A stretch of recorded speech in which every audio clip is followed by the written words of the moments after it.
Когда над миром полночь звездно сеется, а тишина мягка и высока, я чувствую, в мое впадают сердце и бьются в нем три ясных родника.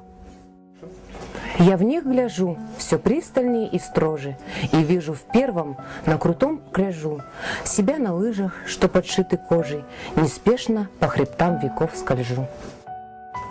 И слух мой, проникая на мгновение, земные недра ловит предков зов, и в тонких струях чистого течения идет та точка самых нужных слов.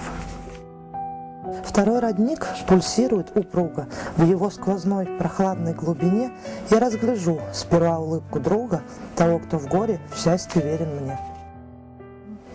А стану пить и не смогу напиться, и вдруг легко почувствую в себе, я трепетное сердце ясновидца, любовь осветит все в моей судьбе. Ращу детей, а что сложнее и проще, чем быть отцом?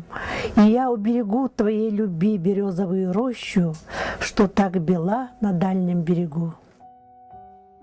А третий мой родник, светло ли грустно, то тучи отразит, то синеву. Он главное в душе питает чувство, что я любовью к родине зову. В сердца людей, в их жаркое биение, и сердце моего наверняка, пускай впадают все стихотворения, как три живых и ясных родника.